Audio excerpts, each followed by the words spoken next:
नमस्कार दोस्तों, स्वागत है आपका। और आज हम 2026 की एक बेहतरीन शुरुआत करने जा रहे हैं। और 2026 में शुरुआत में ही आप ठान लो कि 2026 में आज जो मैं रणनीति बताऊंगा वही रणनीति आप अप्लाई करके आप रीजनिंग में ना केवल एसएससी बल्कि रीजनिंग के जिस भी एग्जाम में रीजनिंग आती है उस हर एग्जाम में रीजनिंग में पूरे के पूरे मार्क्स पाओगे। बच्चे, मैं एक ही चीज के लिए जाना जाता हूं कि मैं पूरे नंबर दिलाता हूं और सबसे कम समय में दिला देता हूं। जो बच्चे नए जुड़े हैं उनको मैं बता दूं, मेरा नाम विक्रमजीत, जो 2012 से लेकर के अब तक रीजनिंग पढ़ा रहा है। सबसे पहले ऑफलाइन 2012 से लेकर के 18 तक ऑफलाइन, और फिर 2018 में रीजनिंग की शुरुआत नई रैंकस गुरुकुल की शुरुआत की। तो आज हम इस बात के लिए आपको मैं दिखाऊंगा, बताऊंगा कि कितने सारे टॉपर, कितने सारे सिलेक्टेड कैंडिडेट हैं जिन्होंने पूरे नंबर लिए और पूरे नंबर लेने के साथ साथ कम समय में नंबर लिए। वही रणनीति मैं आपके साथ साझा करूंगा। लेकिन वीडियो को लास्ट तक देखिएगा बच्चे। जब तक वीडियो को लास्ट तक नहीं देखोगे तब तक फायदा क्या है, तब तक पता कैसे चलेगा। 5 मिनट आप वीडियो देखते हो और आपको लगता है कि 5 साल की रणनीति पता चल जाएगी, आपको लगता है 15 साल का एक्सपीरियंस पता चल जाएगा। नहीं बच्चे, ये रणनीति हर बच्चे के काम आने वाली है। चाहे आपने शुरुआत अभी से की हो या आपने कुछ शुरुआत पहले कर चुके हो और ऑलरेडी तैयार बैठे हो, तब भी आपके काम की चीज होगी। हर बच्चे के लिए वीडियो कामगार रहेगी। और क्या क्या गलतियां करते हो आप, किन गलतियों की वजह से सिलेक्शन नहीं हो पाता, ये सब हम आज की वीडियो में जानेंगे। तो शुरुआत करते हैं आज की ओरिएंटेशन क्लास का। चलो, सबसे पहले हम जान लेते हैं कि रीजनिंग में किस तरीके से आप सिलेबस पूरा करोगे और किस तरीके से आपके पूरे मार्क्स आएंगे। इस वीडियो में मैं आपको बैच के बारे में, सिलेबस के बारे में, बुक्स के बारे में, टिप्स के बारे में और सही रणनीति के बारे में मैं आपको बात करूंगा। ठीक है, तो इस वीडियो में आपको ये सारी चीजें मिलने वाली हैं। तो सबसे पहले मैं एसएससी की बात कर लूं कि एसएससी के एग्जाम में रीजनिंग का क्या महत्व है और किस तरीके से कितना वेटेज रहता है और किस एग्जाम में कितना वेटेज रहता है। जो बिल्कुल फ्रेशर है, जो नहीं जानते, उनको मैं बता दूं कि रीजनिंग बच्चे आपका सीजीएल में 25 और मैथ्स भी 25, इंग्लिश भी 25, जीएस भी 25, यानी कि रीजनिंग बाकी सब्जेक्ट जितना ही वेटेज रखता है। और हर एग्जाम में यही, सीजीएल प्री में 25, सीजीएल मेंस में 30 क्वेश्चन आते। ये नंबर ऑफ क्वेश्चन है बच्चे। ठीक है, सीजीएल प्री में 25 क्वेश्चन, सीजीएल मेंस में 30 क्वेश्चन, सीएचएसएल प्री में 25 क्वेश्चन और सीएचएसएल मेंस में 30 क्वेश्चन। और हर एक सब्जेक्ट इतनी ही वेटेज का रहता है। अगर मैं सीएचएसएल मेंस में अगर मैं इंग्लिश को बात करूं, इंग्लिश ज्यादा रहती है, बाकी जो है रीजनिंग उतना ही वेटेज रहता है जितना मैथ्स का वेटेज रहता है। ये बिल्कुल जिन्होंने आज से शुरुआत की है। एसएससी सीपीओ में रीजनिंग में 50 क्वेश्चन आते हैं, स्टेनो में 50 क्वेश्चन आते हैं, मैथ्स में नहीं आते हैं। एसएससी एमटीएस में 20 क्वेश्चन आते हैं और दिल्ली पुलिस में 25 क्वेश्चन आते हैं। यानी कि कहीं ना कहीं कुछ एग्जाम में रीजनिंग का वेटेज मैथ्स से भी ज्यादा रहता है। और ना केवल एसएससी की बात करूं, आप यूपी कांस्टेबल देख लो, 55 क्वेश्चन रीजनिंग के रहते हैं। सबसे ज्यादा वेटेज रीजनिंग का रहता है। यूपीएसआई की बात कर लो, सबसे अच्छा लेवल और सबसे ज्यादा वेटेज रीजनिंग का रहता है। आप रेलवे की बात कर लो, रेलवे के हर एग्जाम में, चाहे जेईई हो, हर एक एग्जाम में रीजनिंग बराबर की वेटेज रखती है। और यही एक ऐसा सब्जेक्ट है जो सबसे कम समय में पूरे नंबर दिलाएगा। इसलिए इस सब्जेक्ट को सबसे पहले, स्कोरिंग सब्जेक्ट को सबसे पहले पूरा करके साइड कर दो ताकि आपके ओवरऑल स्कोर बिल्डअप हो सके। कई बार ऐसा होता है कि बच्चे ने आज से तैयारी शुरू की और उसके टोटल नंबर 50 से 60 आ रहे हैं। लेकिन अगर आपने रीजनिंग का सिलेबस जल्दी से मेरे से 3-4 महीने में कर लिया और 3-4 महीने के बाद आपके रीजनिंग में 50 आने लग जाएंगे और बाकी सब्जेक्ट में मिला करके अगर थोड़े थोड़े नंबर भी आए तो 100 नंबर आपके टोटल आने लग जाएंगे। और 3-4 महीने के बाद आपका कॉन्फिडेंस यहां मिलेगा कि हां भाई, टोटल स्कोर मेरा बड़ा जबरदस्त इंप्रूव हुआ है। क्योंकि यह सब्जेक्ट ऐसा है जो सबसे कम समय में और पूरे के पूरे नंबर आपका दिला सकता है। इसको हल्के में मत लेना। बस गलती क्या होती है, बच्चा सोचता है कि मेरे तो 30 नंबर आते हैं, रीजनिंग मेरा स्ट्रांग है, मेरे तो 35 नंबर आते हैं, रीजनिंग मेरा स्ट्रांग है। अरे वीक है रीजनिंग। अगर आपके 30 नंबर आते हैं रीजनिंग में तो पूरे के पूरे नंबर आना ही सही माना जाता है, स्ट्रांग नहीं, सही माना जाता है। कम समय में लेना स्ट्रांग माना जाता है। पूरे के पूरे नंबर तो लेने ही लेने हैं, टाइम बचाना है, सबसे इंपॉर्टेंट चीज ये है। 2025 के सीजीएल एग्जाम में रीजनिंग का वेटेज जो है एडुकेटिव पैटर्न पर आधारित जो 24 और 25 में कितने किस चैप्टर में कितने सवाल पूछे गए हैं, ये एनालिसिस बच्चा नहीं करता है। मैं आपके लिए एनालिसिस लेकर के आया हूं, इसलिए अपने इंपॉर्टेंट टॉपिक्स की आज ही अपने लिख करके रख लेना, ठीक है। 2024 और 25 दोनों का दोनों कंपैरिजन है। देखो एनालॉजी कई बार कई बच्चे क्या करते हैं, एनालॉजी 2024 में सोचते हैं कि कम सवाल आए, अरे 25 में भर भर के आ गए। किसी भी चैप्टर को इस बेस पे इग्नोर मत करना, ठीक है। नंबर सीरीज 10 सवाल आए तो जो 2025 में कम सवाल आए, ठीक है। आपके मिसिंग नंबर 0 सवाल आए, 2025 में भर भर के सवाल आए। जहां बच्चा मिसिंग नंबर को इग्नोर कर देता था, बच्चा सोचता था कि यार मिसिंग नंबर तो आ ही नहीं रहा, क्योंकि 24 में भी नहीं आया और 23 में भी नहीं आया। बच्चा 23, 22 और 24 उठा करके देखो, मिसिंग नंबर इग्नोर करके बैठा था, लेकिन 25 में मिसिंग नंबर से सवाल आ गए। यानी कि आप जो लिस्ट मैंने दी है वो आपके 5 साल के एनालिसिस के बेस पे मैं बता रहा हूं, भले ही मैं 24 और 25 रख रहा हूं, लेकिन इस लिस्ट के सारे टॉपिक आपको बड़े अच्छे से करने हैं। कोडिंग रिकॉर्डिंग ये है, ब्लड लेसन ये है। अपनी कॉपी में पहले रजिस्टर बनाते हो ना, स्कूल टाइम में क्या करते थे, पहला पेज राम का, दूसरा पेज श्याम का, तीसरा पेज काम का, है ना। तो वो काम का पेज है ना, एक पेज पे लिख लेना कि भाई किस टॉपिक में कितने कितने सवाल पूछे गए हैं। Order and ranking, direction, distance, syllogism, है ना, स्टेटमेंट कंक्लूजन के 24 के 0 सवाल हैं। 25 में देखो कितने सवाल आए हैं। Mathematical operation, sitting arrangement CGL में बोला जाता था कि सिटिंग अरेंजमेंट नहीं पूछा जाता, लेकिन सिटिंग अरेंजमेंट अब बड़ा जबरदस्त है, क्वेश्चन पूछने लगे। डाइस के, वाटर इमेज, मिरर इमेज के, इनपुट आउटपुट के, आपके इनपुट आउटपुट के सवाल जो है वो पहली बार इंट्रोड्यूस हुआ है। पहले 23 में भी नहीं था, 22 में भी नहीं था, किसी में भी नहीं था। यूपीएसआई में इनपुट आउटपुट जरूर आया था, लेकिन अब की बार स्टेनो के फेज 13 के पेपर में इनपुट आउटपुट देखने को मिला, सीजीएल में इनपुट आउटपुट देखने को मिला। यानी कि एसएससी की बात कर रहा हूं मैं, ठीक है। चाहे कई टॉपिक हो सकता है मैं फेज 13 की बात कर लूं, फेज आपके स्टेनो की बात करूं, तो जो बदलाव हो रहा है, नए पैटर्न एडुकेटिव बदलाव क्या कर रहा है, वो मैं आपको सिखाने की, समझाने की कोशिश कर रहा हूं कि जहां चैप्टर 0 होते थे वहां देखो 5 सवाल, जहां डिसीजन मेकिंग में 0 होते थे वहां देखो 34 सवाल, जहां पजल टेस्ट में 0 होते थे वहां देखो 2 सवाल। यानी कि आप बात को समझो कि रीजनिंग में कितना ज्यादा बदलाव देखने को मिल रहा है नए पैटर्न के आधार पर। Puzzle test, decision making, data sufficiency 0 0 0 0 रहते थे, है ना। और आपका mirror image, water image, input और आउटपुट आपके 0 0 रहते थे। सेटिंग में कम सवाल आते थे, स्टेटमेंट कंक्लूजन के 0 थे, 15 सवाल आए हैं, है ना। आप इस बात से समझो कि ऑर्डर एंड रैंकिंग 4 आते थे, 16 आए हैं। ब्लड लेसन 5 आए थे, 16 आए हैं। यानी कि मिसिंग नंबर 0 आते थे, 14 आए हैं। इस बात से हमें क्या सीखने को मिल रहा है, क्या समझने को मिल रहा है, वो मैं आपको बताऊंगा आगे जाकर के। देखो लॉजिकल रीजनिंग 0 है, 1 है। अब आप बात समझो, देखो embedded figure 1 0, coding equality 6 0, paper cutting folding 3 0, calendar 3 0, word element 5 0।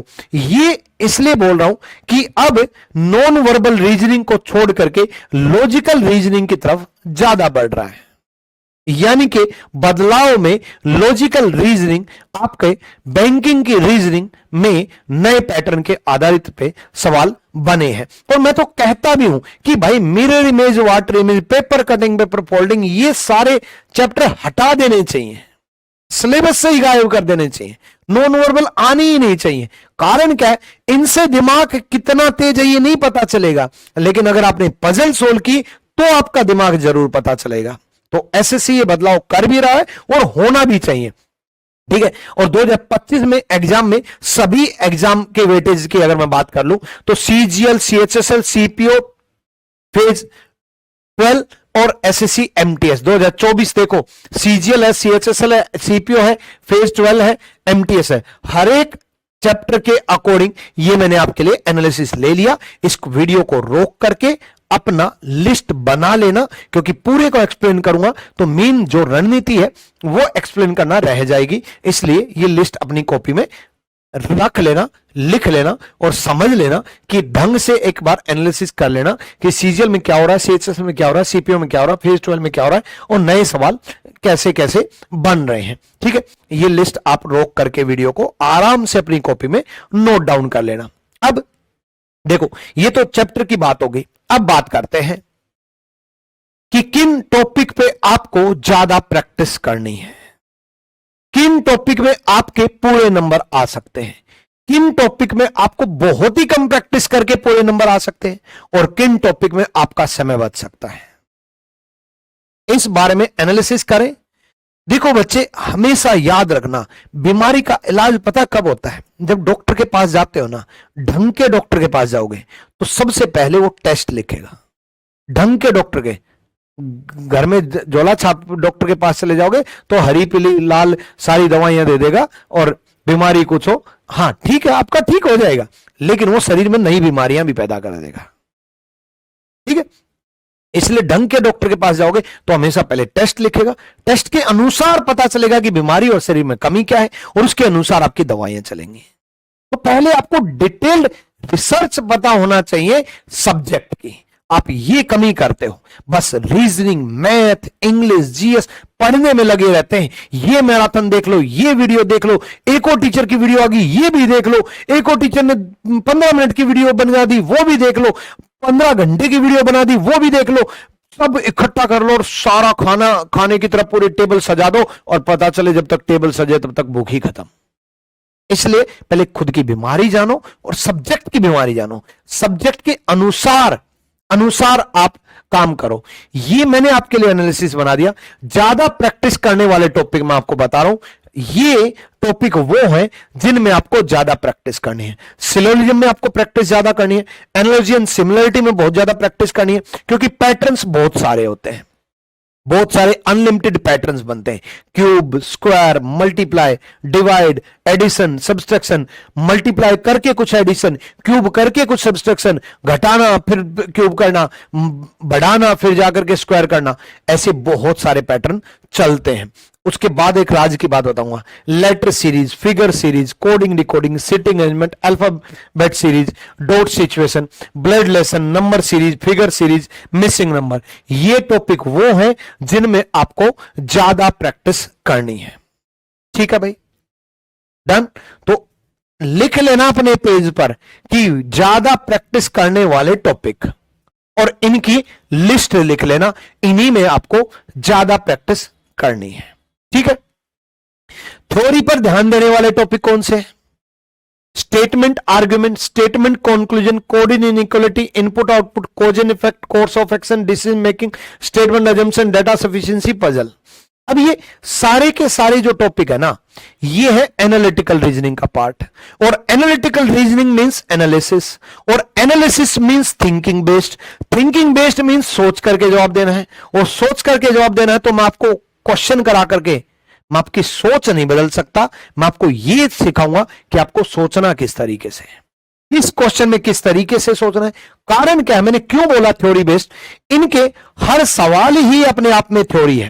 ठीक है, इन चैप्टर के हर सवाल ही, मैं मान लो फॉर एग्जांपल स्टेटमेंट आर्गुमेंट के 50 सवाल कराए, तो 50 सवाल ही अपने आप में थ्योरी है। तो यानी कि क्योंकि कोई फॉर्मूला नहीं लगता, कोई शॉर्ट ट्रिक नहीं लगती, कोई कंसेप्ट्स नहीं लगते, इनमें थिंकिंग बेस्ड चलता है, सोच करके जवाब देना है। यानी कि मेरे हर सवाल का जवाब आपको ध्यान से सुनना है, मेरे हर सवाल का सोचने का तरीका आपको सीखना है, किस क्वेश्चन में किस तरीके से सोचना है, यह आपको सोचने का तरीका आपको सोचना है। आपकी सोच बदलनी है तभी आपको ये चैप्टर हो पाएंगे। यानी कि इन चैप्टर में जब मैं पढ़ाऊंगा, इन चैप्टर पे आपको हर सवाल अपने आप में एक थ्योरेटिकल सवाल है, और हर सवाल की डिटेल जो मैं बातें बोलूं वो आपको सुननी है। सुनने की आदत डालो, समझने की आदत डालो, और अपनी आदत बदलो, फिर सोचने की आदत बदलो, और जिस दिन आपकी सोच मेरी सोच से मैच कर गई, उस दिन इन चैप्टर में कभी नंबर नहीं कटने वाले हैं। ठीक है, चलो अब रीजनिंग की प्रिपरेशन कहां से करें। अब आपने देख लिया कि किस चैप्टर में कितने सवाल आते हैं, ये भी देख लिया, किस चैप्टर में हमें प्रैक्टिस ज्यादा करनी है, ये भी देख लिया, किस चैप्टर में हमने थ्योरेटिकल पार्ट पे ध्यान देना है, ये भी देख लिया। लेकिन भाई रीजनिंग की तैयारी कहां से करें, रीजनिंग की तैयारी कहां से करें, और रीजनिंग की प्रिपरेशन कैसे करें, ये जानना चाह रहे होंगे। बिल्कुल, सबसे बड़ा सवाल ही है, 3 कैटेगरी के बच्चे होते हैं। एक वो ओवर कॉन्फिडेंट, रीजनिंग तो हो जाएगा, 40 नंबर तो आते ही है। अरे 40 नंबर आते हैं, अरे दुनिया सेलेक्टेड कैंडिडेट 50 में से 50 लेके बैठी है। मेरा ऑल इंडिया रैंक फर्स्ट आ चुका, सेकंड आ चुका, थर्ड आ चुका, टॉप 10 में 7 से 8 बच्चे आ चुके हैं। सीपीओ में 2024, 2025, 2023, 2022 लगातार all India second rank, first rank मेरे स्टूडेंट रहे हैं। अब इतने सारे टॉपर्स का एग्जांपल मैं आपको क्यों दे रहा हूं? मैं आपके अंदर एक जिज्ञासा जागृत करना चाह रहा हूं कि आपको टॉप 10 में रैंक लेके आनी है, आपको सिंगल डिजिट में रैंक लेके आनी है। और जब मेरे टॉपर स्टूडेंट निकले हैं और मैक्सिमम सिलेक्टेड स्टूडेंट के मैं पूरे नंबर दिलाता हूं, तो आप 40 नंबर लेकर के कैसे और कॉन्फिडेंट हो सकते हो? 45 नंबर लेकर के कैसे और कॉन्फिडेंट हो सकते हो? मैं आपको बता दूंगा, अगर आपके 50 के 50 आ रहे हैं ना, तब भी आपको रीजनिंग में और प्रैक्टिस करने की जरूरत है, क्योंकि समय बचाना है। अरे रीजनिंग में समय बचाओगे तभी मैथ्स में लगा पाओगे, और मैथ्स में समय नहीं बचता है। मैथ्स के लिए समय बचाना है, रीजनिंग से समय बचाना है। रीजनिंग से समय बचा करके मैथ्स में लगाना है, तो जाकर के आपका मैथ्स पूरा होगा। तो अगर आपके रीजनिंग में 50 में से 50 नंबर आ रहे हैं, तो भी ओवर कॉन्फिडेंट मत होना। दूसरे टाइप के बच्चे, पहला ओवर कॉन्फिडेंट, रीजनिंग कर लेंगे, मॉक टेस्ट से हो जाएगा, अरे जिस तरीके से आप करते आए हो उसी तरीके से तो मॉक टेस्ट लगाओगे, फिर जब तक नया तरीका नहीं सीखोगे तो टाइम कैसे बचा पाओगे? जो तरीका आपको आता है उसी तरीके से अगर आप रीजनिंग सोल्व कर रहे हो, तो नया तरीका नहीं सीखा तो ना समय बचाया और ना टफ से टफ क्वेश्चन सोल्व करने का इरादा पाया। दूसरे टाइप के बच्चे मीडियम है, कुछ कुछ चैप्टर पढ़ करके सोचते हैं 50 पहुंचा देंगे, नहीं तो 45 प्लस ले लेंगे, ठीक है। दूसरे टाइप के बच्चे मान भी लेते हैं कि भाई रीजनिंग का सबसे पहले सिलेबस पूरा करो, फिर जो प्रैक्टिस सीट दिया उसी से प्रैक्टिस करो, बाहर मत प्रैक्टिस करना। और तीसरे टाइप के बच्चे जो सबसे अच्छे और बेहतरीन होते हैं, जिनको रीजनिंग में आर भी नहीं पता। क्यों बोल रहा हूं मैं इनको बेहतरीन और अच्छे? कारण है बच्चे, मान लो किसी को रीजनिंग का कुछ नहीं आता, तो मान लो मेरे पास 2 पेज है, मेरे को 2 पेज मिले, एक ये और एक ये, और इस पेज पर ऐसे कुछ बना रखा है, तो मुझे अगर किसी की पेंटिंग बनानी है तो इस पेज पर बेहतरीन बना पाऊंगा क्योंकि खाली है।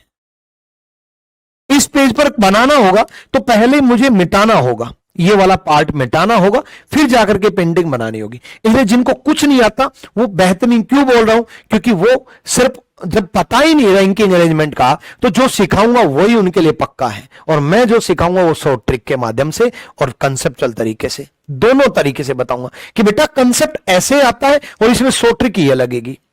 बच्चा ऐसे सोचता है और एग्जामिनर इस तरीके से सोचता है। तब इसमें जिनको कुछ नहीं आता, अगर आप आज मान लोगे ना रीजनिंग में आपको कुछ नहीं आता, मेरे लिए और आपके लिए सबसे बेहतरीन है। तो तीसरे टाइप के बच्चे जिनको कुछ नहीं आता, उनको तो रीजनिंग में महारत हासिल हो ही जाना है, ठीक है।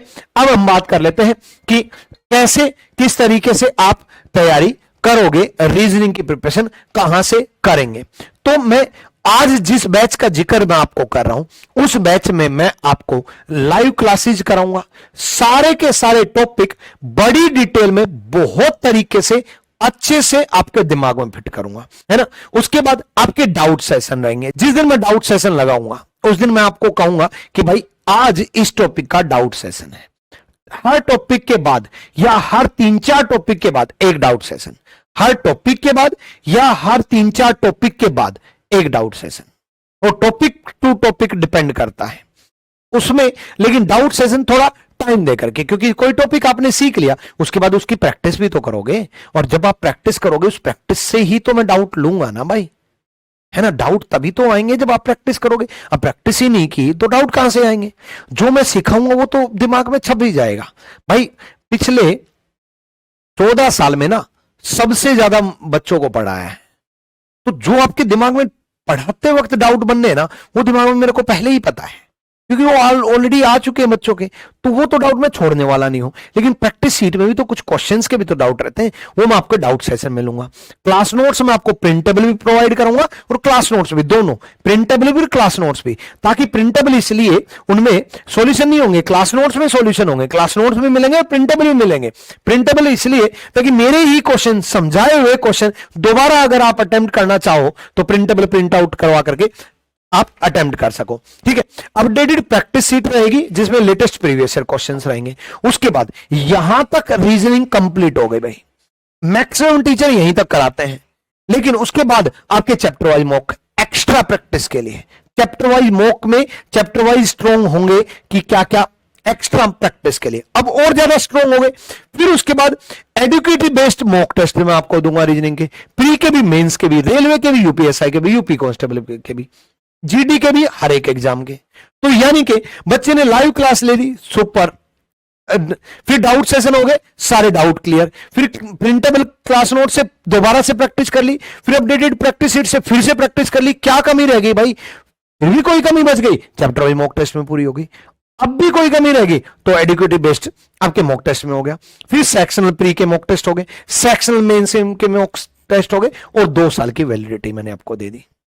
इतना कुछ देने के बाद मुझे नहीं लगता कि रीजनिंग में आपका सबसे कम समय में सबसे ज्यादा नंबर नहीं ला पाओगे।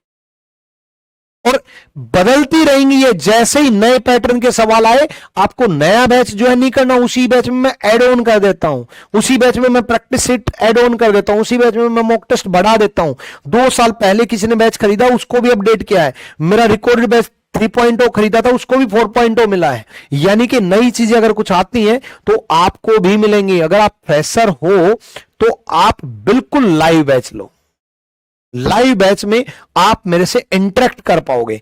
कई बार क्या होता है, क्योंकि ये पेड बैच है, कई बार क्या होता है, बिना नाम लिए, बिना टाइम वेस्ट किए आपका कमेंट पढ़ लिया जाता है और आपके कमेंट का जवाब भी दे दिया जाता है। जैसे अभी मैंने जो बात बोली, एक बच्चे ने कमेंट किया था, उसका नाम नहीं लिया, टाइम वेस्ट नहीं किया, मैंने उससे बातें करूंगा, फालतू में टाइम वेस्ट होगा, उससे अच्छा है कि मैंने उसके कमेंट का जवाब दे दिया, उसको जो भी जवाब मिल गया, बाकी को भी सीखने को मिल गया। ठीक है, अब कोर्स की विशेषताएं क्या रहेंगी, सारा सिलेबस होगा, प्री और मेंस का भी रहेगा, रेलवे का भी रहेगा, और हर एक एग्जाम को टारगेट करते हुए रहेगा। एग्जाम ओरिएंटेड सॉल्यूशंस के साथ मैं आपको कराऊंगा, और ये बैच आपको रीजनिंग सिखाएगा नहीं, बल्कि रीजनिंग का टीचर बनाएगा। मैं आपको बता दूं, जो मेरे आज स्टूडेंट टीचर बन चुके, वो भले ही आज ना बताएं, क्योंकि कई बार बताने में थोड़ी ये लगता है कि मैं विक्रम सर का स्टूडेंट रहा हूं, है ना, लेकिन मैं आपको बता दूं, मोर देन 100 स्टूडेंट आज मेरे टीचर बन चुके। मैक्सिमम ऑर्गेनाइजेशन में जो टीचर बने हुए हैं वो मेरे स्टूडेंट रहे हैं, मैक्सिमम में। ठीक है ना। तो मैं आपको हमेशा कोशिश करता हूं कि मुझे रीजनिंग गुरु का अवार्ड मिला तो मैं आपको रीजनिंग गुरु बना दूं और आपको एक रीजनिंग का टीचर बना दूं, ताकि आप दूसरों को भी सिखा पाओ। सभी लेटेस्ट एग्जाम के पैटर्न को नजर में रखते हुए कोर्स का डिजाइन किया गया है ना, और डिटेल एक्सप्लेनेशन के साथ मैं आपको रीजनिंग गुरु कंसेप्ट सिखाऊंगा और ट्रिक्स सिखाऊंगा। ठीक है, ये सारी चीजें आपको मिलने वाली हैं। मैंने क्वेश्चन कौन से रखे, एसएससी के भी रखे, रेलवे के भी रखे, बैंकिंग के भी रखे, स्टेट एग्जाम के भी रखे, Bihar SSC, UP constable, UPSI, सारे एग्जाम को कवर किया है। आप जब बैच चलेगा तब आप देख पाओगे कि हर एक एग्जाम के क्वेश्चन गुरुजी ने करवाए हैं।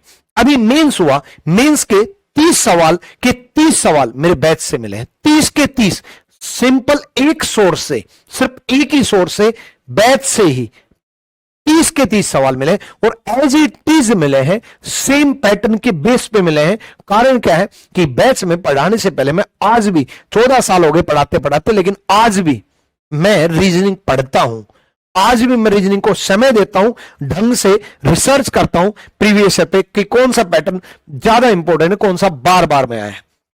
अब बात कर लेते हैं, ये तो मैं आपको तैयार करवा दूंगा। अब आप जो गलतियां करोगे, ये स्पेशल पेज पे नोट डाउन कर लेना, ये आप 100% गलतियां करोगे, 100% ही आपसे गलतियां होंगी, ये गलती मत करना। क्या क्या रहता है, स्पीड के चक्कर में क्वेश्चन पूरा नहीं पढ़ते। मैं आपको एक एग्जांपल देता हूं, देखो कई बार ना, एक वर्ड फॉर्मेशन कितना आसान टॉपिक है ना, डाइस कितना आसान टॉपिक है, बहुत आसान टॉपिक है डाइस और वर्ड फॉर्मेशन। डाइस में 90% सवाल ये आता है कि कौन सी डाइस बनेगा, लेकिन 10% सवाल ये भी आता है कि कौन सी डाइस नहीं बनेगी। ऐसे वर्ड्स में 90% सवाल ये आता है कि कौन सा सही होगा, और 10% सवाल यह भी आता है कौन सा इनकरेक्ट होगा। अब ये क्यों किया जाता है, 90% इसलिए ताकि बच्चे का करेक्ट की प्रैक्टिस कर करके सोचो आप 1000 सवाल की प्रैक्टिस कर रहे हो, 900 सवाल आप करेक्ट, यानी कि कौन सा सही होगा ये करके जाओगे, तो एग्जाम में भी तो यही माइंड में रहेगा ना कि कौन सा सही होगा। पूरा क्वेश्चन पढ़ते नहीं है और गलती से एक क्वेश्चन गलत हो जाता है। ठीक है। गैस ज्यादा करना कि तुक्का लगाना, कई बार क्योंकि मॉक टेस्ट में कई बार तुक्के ठीक लग जाते हैं, है ना। पजल से पेपर को स्टार्ट कर देना। पहला क्वेश्चन आया, मान लो पहला ही सीट अरेंजमेंट का आ गया, बिल्कुल नहीं करना चाहिए। पहला क्वेश्चन आया, मान लो पहला ही पजल का आ गया, बिल्कुल नहीं करना चाहिए। पहला क्वेश्चन आया, पहला ही ब्लड रिलेशन का सवाल आ गया, बिल्कुल नहीं करना चाहिए। तो मैं आपको बैच के दौरान यह बताऊंगा कि किस चैप्टर को किस तरीके से ये सवाल इस टाइप का आ जाए तो पहले सोल्व कर दो भाई, नहीं तो स्किप करके लास्ट में ले जाना, कोई दिक्कत नहीं है। कारण बताऊंगा मैं आपको, डायग्राम ना बनाना, ब्लड रिलेशन में सोच करके जवाब दे देते हैं। अरे भाई सोच करके अगर जवाब देने लायक हो तो बताओ आप किसकी मां के पिता के बेटे हो। कितना छोटा सवाल है, आप किसकी मां के पिता के बेटे हो, बहुत ही छोटा सवाल है, लेकिन सोच में नहीं आया। बताओ, एक महिला की तरफ इशारा करते हुए एक व्यक्ति ने कहा, उस महिला के ससुर और मेरे ससुर पिता बेटे हैं, वो महिला मेरी क्या लगी। कितना छोटा सा सवाल है। महिला के ससुर और मेरे ससुर पिता बेटे हैं, महिला मेरी क्या लगी। सोचते रहेंगे मैं किसकी मां का पिता का बेटा हूं यार, मैं अपनी बहन की मां का पिता का बेटा हूं, मैं अपने भाई के पिता मां का पिता का बेटा हूं, मैं अपनी दादी की मां का पिता का बेटा हूं। सोचते रहेंगे कुछ हो तो डायग्राम ना बनाना, वेन डायग्राम में डायग्राम ना बनाना, सिल तो ऐसे बहुत सारे टॉपिक है। ठीक है, प्रीवियस ईयर क्वेश्चंस का प्रेशर झेलना। ठीक है, एक क्वेश्चन पर ज्यादा समय देना। मैं आपको समय किस क्वेश्चन में समय बचाना है। ब्लड लेसन में जैसे 4 ऑप्शन चेक करने होते हैं, तो मैं आपको बताऊंगा कि इस टाइप का सवाल आ जाए तो कैसे अटेम्प्ट करना है और कैसे अटेम्प्ट नहीं करना है, यह भी जरूरी है। ठीक है, पता चले कि टोटल 50 आ गए और रीजनिंग में 50 आ गए, पूरे 2 घंटे में 1 घंटे में हमने रीजनिंग सोल्व की। ठीक है, मॉक एनालिसिस को स्किप करना, ओवर कॉन्फिडेंस में easy questions, all questions attempt करने का प्रेशर रहना और प्रैक्टिस में फास्ट एग्जाम पैनिक। अब आप कहोगे सर अभी तो आप कह रहे थे 50 में से 50 लेने हैं, सारे क्वेश्चन सोल्व नहीं करेंगे तो 50 में 50 कैसे आएंगे। भाई 99% बच्चों के 50 में से 50 लेने हैं, लेकिन अगर आपकी किसी 1% बच्चे की, किसी एक शिफ्ट के किसी एक बच्चे की किस्मत में कोई ऐसा सवाल दे दिया कि उसको खुद को सोल्व करने में 3 से 4 मिनट लग गए, वो सवाल ना करने से अच्छा है एक क्वेश्चन में कम नंबर ले लेना। लेकिन ये बहुत कम होगा, बट जरूरी नहीं कि नहीं जिद बांध ली। वो मैं बताऊंगा कि किस किस टाइप का सवाल रहेगा, ये गलतियां आप करोगे। ठीक है, किन किन चीजों का ध्यान रखना है आपको, क्या करना है क्या नहीं करना है। एक तो गोल क्लियर करना है, पोस्ट का भी, सिलेबस का भी, एग्जाम का भी। गोल क्लियर करना है कि कौन सी पोस्ट चाहिए, कौन से साल में चाहिए और कितने टाइम में कितना सिलेबस आप कंप्लीट कर लोगे एग्जाम पैटर्न के अनुसार। टाइम मैनेजमेंट आपको बहुत अच्छे से आना चाहिए। लगातार success is directly proportional to hard work जमाने में होता था, success is directly proportional to consistence. Consistent रहना बहुत जरूरी है, लगातार पढ़ना बहुत जरूरी है। 10 घंटे के बजाय 5 घंटे पढ़ लो, पर डेली पढ़ लो। ठीक है, मॉक टेस्ट लगाना, एनालिसिस रहना और पॉजिटिव एटीट्यूड के साथ इंस्पेक्टर पोस्ट का टारगेट बनाना, कंधों पर 3 स्टार इमेजिन करना और आज ही सोचना कि आप इंस्पेक्टर पोस्ट के लिए बने हो, आप एसआई के लिए बने हो, आप एएसओ पोस्ट के लिए बने हो, आप एमईए के लिए बने हो, आप सीबीआई के लिए बने हो, आप बहुत बेहतरीन लाइफ के लिए बने हो। ठीक है, हेल्दी रूटीन और क्या नहीं करना है, कंपैरिजन विद अदर्स, दूसरों से कंपेयर कर करके खुद में आत्मग्लानि महसूस मत करना, ओवर बर्डन मत मानना, सोशल मीडिया से दूरी बनाए रखना और नेगेटिव थिंकिंग को दूर करना। आप सच में बहुत अच्छे इंसान हो और सच में आप बहुत कामयाब हो सकते हो और बहुत कामयाब होकर के दिखाओगे आप। मैं पूरे बैच में मैं आपका साथ दूंगा किस तरीके से आपको चलना है और बाकी सब्जेक्ट का भी बैच के साथ साथ मैं आपको बताता रहूंगा। फाइनल रणनीति ये रहेगी मेरी तरफ से कि एक लिस्ट बनाओ जिसमें लगातार 10 मॉक में नंबर नहीं आए। चैप्टर का मैथ में भी अप्लाई करना, रीजनिंग में भी, इंग्लिश में भी, जीएस में भी लगातार और 50% सिलेबस के बाद, 50% सिलेबस के बाद लगातार किस चैप्टर में आपके मॉक टेस्ट में नंबर नहीं आए। ठीक है, एक लिस्ट बनाना जिसमें ज्यादा समय लग रहा हो, जो टॉपिक कमजोर हो उनको पेड बैच में दोबारा पढ़ो। पूरा सिलेबस दोबारा नहीं पढ़ना होता, जो चैप्टर कमजोर है उन्हीं को दोबारा पढ़ना होता है। बच्चे 2 बार 3 बार पूरा सिलेबस करते रहते हैं। अरे भाई जो आ गया वो क्यों दोबारा पढ़ रहे हो। जिस सब्जेक्ट में कमजोर है या कमी रह गई उसको डेली 2 घंटे एक्स्ट्रा देना। ठीक है, ये फाइनल रणनीति रहेगी। ज्यादा पैनिक मत होना, रिसोर्सेज को लिमिट रखना, जितना पढ़ाया, जितना मैं आपको प्रोवाइड कर रहा हूं मोर देन एनफ है, एनफ नहीं मोर देन एनफ है, उतना कर लिया तो मोर देन एनफ चले गए, और सोर्सेज में भटकने की जरूरत नहीं है, उन्हीं को बार बार करो। 5 बुक एक बार करने से अच्छा 1 बुक 5 बार करो। अपनी कैलकुलेशन जरूर फास्ट करना, सीरीज में, एनालॉजी में, मिसिंग नंबर में, मैथ्स में और आपका सिंप्लीफिकेशन में, परसेंटेज में, सब में काम आने वाली है। ठीक है, सेक्शन मॉक टेस्ट के साथ साथ फुल लेंथ मॉक कब लगाने, आपका 50% सिलेबस के बाद। मैं जिस बैच की जिक्र कर रहा हूं वो बैच है आपका आरजी विक्रमादित्य एप्लीकेशन पर 2 साल की वैलिडिटी के साथ 899 आपका इसका प्राइस है। आरजी विक्रमादित्य एप्लीकेशन डाउनलोड कर लेना, और जैसे आप आरजी विक्रमादित्य एप्लीकेशन डाउनलोड करोगे, ठीक है, वहां से रीजनिंग सेक्शन में जाना और वहां से ये बैच ज्वाइन कर सकते हो। कोई दिक्कत आए तो इस नंबर पे कॉल कर लेना। ठीक, लेकिन लेकिन लेकिन इसी तरीके से आपका मैथ्स का भी बैच है, आदित्य रंजन सर मैथ्स कराएंगे, बहुत बेहतरीन तरीके से मैथ्स सिखाते हैं, मैथ्स से मोहब्बत कराते हैं। इसी तरीके से आपका प्रधान सोलंकी सर का बैच है, इंग्लिश में बहुत ही अच्छी वोकैब भी, ग्रामर भी, कॉम्प्रिहेंशन भी, तीनों पार्ट में बहुत ही बेहतरीन इंग्लिश आपको कराने वाले हैं। और इसी तरीके से जीएस की पूरी टीम भी आपको जीएस कराने वाले हैं। लेकिन फिर मैं आपको कहूंगा, जब हजार रुपए, 4,000 रुपए, 500 रुपए कंप्यूटर के लगाओगे, और अब की बार कंप्यूटर में तो हालत खराब होगी, तो 4500 रुपए लगाने की बजाय 2299 में आप कॉम्बो स्पेशल ज्वाइन करना। आप मत लेना मैथ्स, मत लेना इंग्लिश, मत लेना रीजनिंग, मत लेना जीएस, आप कॉम्बो स्पेशल ज्वाइन करना। भले ही सारे सब्जेक्ट अभी शुरू मत करना, लेकिन ज्वाइन कॉम्बो स्पेशल इसलिए करना कि कम फीस में आपको सारे सब्जेक्ट मिल जाने हैं। ठीक है, फिर आप अपने अपने अकॉर्डिंग जो चैप्टर, जो सब्जेक्ट पहले पढ़ना है वो पढ़ाई शुरू कर देना। नया बैच जो है वो आपका 2 फेब से स्टार्ट हुआ है, और इस कॉम्बो बैच में आपका जीएस स्पेशल भी है। और जीएस स्पेशल हमारी सबसे बेहतरीन टीम है, बहुत ही बेहतरीन टीचर आपके Amit sir, DS sir, Pushpendra sir, Radhika madam, लाभ सिंह नैन। कंप्यूटर जो सोच रहे हैं ना कंप्यूटर टफ आया, आप इनका एक बार कंप्यूटर पढ़ करके देखना, लाभ सिंह नैन का।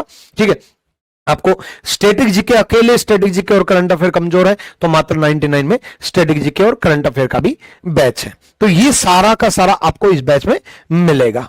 ठीक है, ये हमारा रैंकर्स रूरल कैंपस चलता है, जिसमें सब कुछ एक ही छत के नीचे, जिन बच्चों का घर पे शेड्यूल नहीं बन पाता, जिन बच्चों के घर पे पढ़ाई नहीं हो पाती, जिन बच्चों का घर पे माहौल नहीं बन पाता, जिन बच्चों के घर के नजदीक लाइब्रेरी नहीं है, उन सारे बच्चों के लिए रैंकर्स रूरल कैंपस एक ऐसी जगह है जहां पर एक ही छत के नीचे रहना, खाना, पढ़ाई, library, class, doubt teacher, doubt सब कुछ मिल जाते हैं। कैंपस के लिए इस नंबर पे इंक्वायरी ले सकते हो। इस नंबर पे सिर्फ और सिर्फ कैंपस की इंक्वायरी रखना, ठीक है, जिनको कैंपस में शिफ्ट होना है। ठीक, बाकी जो है आपको कोई भी दिक्कत आए आप इस नंबर पे इंक्वायरी कर सकते हो, 8506003399।